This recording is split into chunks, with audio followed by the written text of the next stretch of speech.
Shalom à tous, Baruch Hashem. On a le droit de reprendre ensemble le Sefer Etz Hadda'at Vat Hashem Yitbarach. Et donc, on reprend sur cette question qu'on avait, comment Kadosh Baruch Hu, dans la Torah, il a commencé à vouloir créer le monde sur l'attribut de rigueur.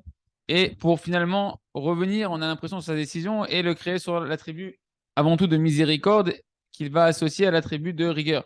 Et on a dit qu'en réalité, c'est que le projet initial d'Hachem, c'est qu'on désire nous-mêmes qu'Hachem il se comporte avec nous en tant que rigueur. C'est-à-dire quoi en tant que rigueur? Que si jamais on s'écarte un tout petit peu de l'attachement à Hachem, de la voie d'Hachem, alors qu'il nous remet sur le droit chemin, parce qu'Hachem espère qu'on puisse arriver à cette prise de conscience, combien il nous aime, combien il veut nous donner, et qu'il n'y a rien de plus grand et de plus bon et de plus de meilleur pour l'homme que d'être attaché à Hachem. Donc la tribu de rigueur était là pour nous remettre sur le droit chemin. Et là, on voit les raisons pourquoi finalement Hachem, il a quand même associé d'abord la miséricorde. Eh ben, une des raisons supplémentaires qui rejoint un peu ce qu'on a déjà expliqué, c'est parce que en fait, l'homme, son développement, il est très lent. Hein, c'est l'être peut-être le plus évolué de la création. Mais entre le moment où il naît et le moment où il devient vraiment conscient pleinement d'Hachem et du projet de la création, il va passer un certain temps, d'accord? Et ne voit que l'homme, c'est là en réalité la créature la plus limitée, que quand il naît, au début de son chemin, eh ben, ça lui prend des années à commencer à pouvoir devenir indépendant, ce qui n'est pas le cas des animaux. Les animaux, ils sont quasiment immédiatement indépendants. Et on voit que l'homme, il lui faut des années, des années. Alors, pour devenir indépendant, il peut recevoir du sérel, l'intelligence, c'est encore un autre, encore un autre niveau, d'accord? On voit que toutes les premières années, jusqu'à l'âge de la bar mitzvah, eh ben, concrètement, l'être humain, il a pas de bon penchant. D'accord? Il est véhiculé que par ses instincts, etc. Et après, il reçoit encore un peu de date, encore un peu de compréhension en fonction de comment il va s'attacher à la Torah, au mitzvot, comment il va se rapprocher des tzadikim. Et les années vont passer, les hâtes, jusqu'à ce qu'il va commencer à recevoir un peu de date, un peu de conscience d'Hachem véritable.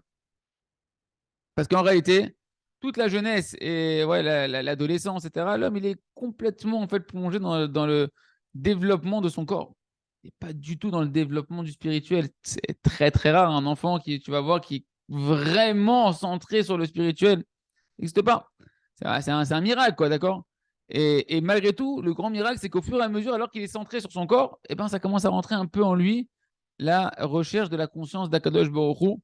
Léat, comme ils ont dit Chachamim dans Masechet Avot, page 5, dans chapitre 5, c'est marqué là-bas. À 20 ans, à 20 ans, l'homme, qu'est-ce qu'il fait? C'est une période de sa vie où il court après l'acquisition des choses de ce monde-là. Hein, l'irdof achar kinyane azman. Il veut attraper les choses qui sont matérielles, les choses qui sont passagères.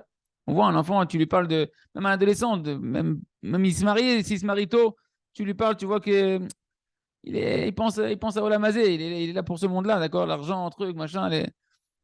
À 30 ans, ou ben shloshim, les Afghin, koach ou shlita. Il veut commencer à avoir du pouvoir, il veut avoir un peu. Il veut avoir de la force. 30 ans, c'est là où tu veux sentir que tu maîtrises un peu. Verak ben Arbaim, puis à l'âge de 40 ans, l'homme, il commence à recevoir un petit peu de soumission, c'est-à-dire un petit peu d'humilité. Parce que l'expérience lui a montré qu'il n'est pas super puissant et illimité, et que en fait, la vie, elle lui montre que tu as besoin de l'aide d'Hachem, sinon tu ne pourras pas devenir grand-chose. Et ça, c'est un parcours en réalité que l'homme il traverse et qui est complètement à l'opposé des animaux. Tu vois que les animaux, c'est marqué Shor Chesev OS qui va l'aide. Le bœuf, le mouton ou la chèvre, lorsqu'elle va naître, tu as entendu quoi? Elle naît directement comme un être fini. Il n'y a pas marqué le hegel, le talé, c'est-à-dire il n'y a pas marqué le veau ou le petit agneau ou le. Non, c'est marqué directement lorsqu'il va naître à l'état de taureau, lorsqu'il va naître directement à l'état de mouton. Pourquoi? Pourquoi on les appelle directement, qui naissent avec leur nom d'adulte dans le Sefer Vaïkra? Pour te dire qu'en réalité, que dès qu'ils naissent, ils sont déjà parfaits, quoi. Ils sont déjà atteints l'état final quasiment de maturité, voilà, de ce que peut devenir cet animal-là. Pas comme un homme. Que l'homme, c'est marqué dans Yov, chapitre 11, au contraire, c'est marqué que l'homme, Ve'ish Navouv, il avait, Ve'ahir Peri Adam Ivaled. L'homme, il naît, en réalité, Lavouv. C'est quoi Navouv? Il avait, c'est en réalité comme si qu'il avait pas de cœur. Son cœur, il n'est pas encore construit. D'accord? Il est vide. Il va devoir construire véritablement son cœur. C'est à quoi le cœur, c'est qu'on parle que dans son cœur, il n'y a pas d'intelligence, il n'y a pas une véritable encore, il n'a pas une véritable intelligence. c'est qu'après, il y a tout un tas à lire qui va yilavev, qui va connaître petit à petit, j'ai fait un mix entre l'hébreu et le français, il va acquérir petit à petit du cœur, mais de l'intelligence, d'accord? C'est pourquoi qu'en réalité, dans le ciel, et je vais dire, attends, c'est injuste et tout, alors comment on va faire pour s'en sortir? On est des 13 ans, des 13 ans, on est bar mitzvah, on n'est pas encore pourtant très mûr. Oui, mais dans le ciel, tu n'es pas puni, d'accord? On ne peut pas te punir jusqu'à l'âge de 20 ans, d'accord? On ne te punit pas. À 13 ans, tu commences à devenir responsable de tes actes, mais en réalité, eh ben, jusqu'à l'âge de 20 ans, tu n'es pas punissable.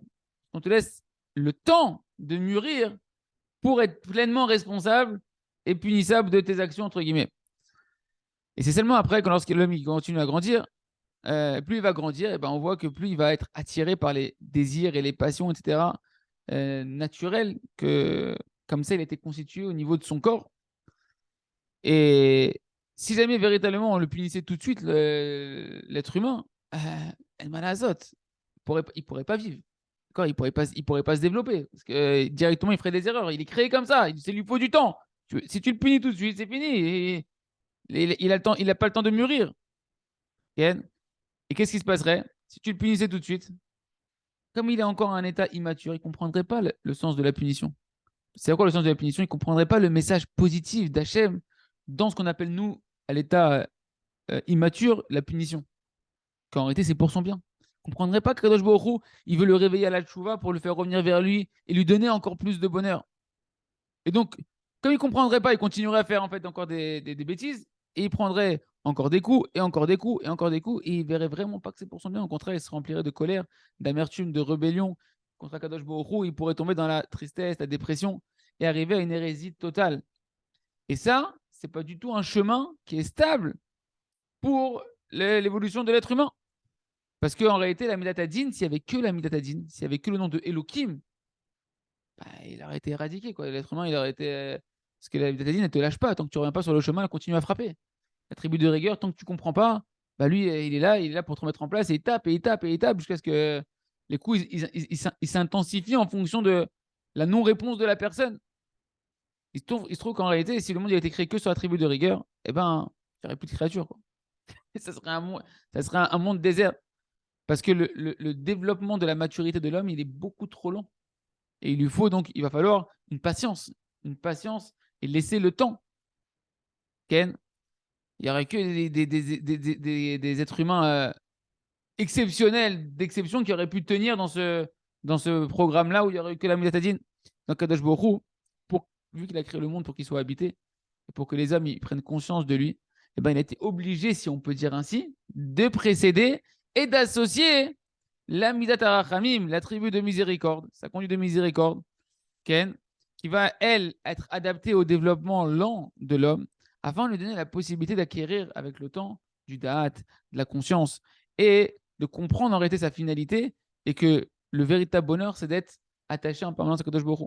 Et comme maintenant Kadosh Baruch Hu, il est associé à la Midat Arachamim, eh ben, chaque créature maintenant, eh ben, elle va pouvoir prendre le temps de pouvoir comprendre et de quitter petit à petit les faux bonheurs qu'il croyait dans son immaturité, qui sont les plaisirs passagers de ce monde-là. C'était l'état immature qu'il avait quand il était petit, de croire que c'est ça le bonheur, c'est ça la vie, c'est ça le kiff, etc. Pour aller mûrir et prendre le temps de trouver c'est quoi le véritable bonheur qui est caché dans ce monde-là, qui est le lien avec Kadosh Baruch Hu, l'attachement avec Kadosh Baruch Hu à travers la Torah, les mitzvot et la tefila. Et ça, en fait, c'est les événements de la vie d'un homme. Toute la vie d'un homme, elle est guidée par un Kadosh Baruch Hu pour qu'à travers les événements de ta vie, eh ben, tu vas acquérir de la soumission et tu vas commencer à vouloir écouter la Torah, commencer à vouloir chercher la vérité, commencer à vouloir lever les yeux vers le ciel, etc. Et jusqu'à ce qu'une personne va comprendre qu'elle va devoir demander à un moment donné à Kadosh Baruch Hu, Hachem, aide-moi à comprendre comment ça fonctionne ici. Et là, il va commencer à recevoir des véritables réponses. Et donc, ça, c'est l'épanouissement qui permet à l'homme de pouvoir commencer à trouver et à accepter le émet. Plus le temps il va passer et qu'il va être désillusionné un peu du mensonge de ce monde-là, et plus il va devenir en fait prêt à entendre et à chercher et à accepter la vérité. Qu'en fait quoi? La Midatadine, la tribu de rigueur, il est pour ton bien. La tribu de rigueur d'Hachem, ce que tu appelles des souffrances et des problèmes dans ta vie, c'est pour ton bien en réalité. C'est pour te réveiller de temps en temps, à revenir. Pour pas que tu t'endors dans ta vie.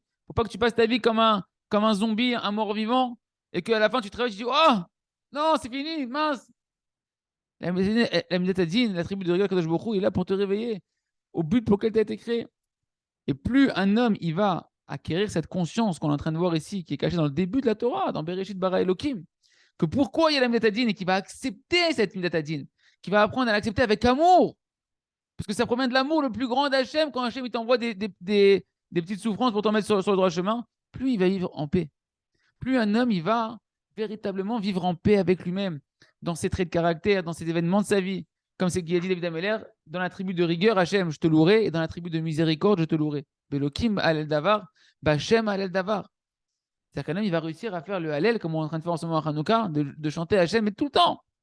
Quand Hachem, il se comporte avec lui avec din, ou quand Hachem, il se comporte avec lui avec miséricorde. Dans la rigueur ou dans la miséricorde d'Hachem, je vais te louer à Kadosh Baruch Hu.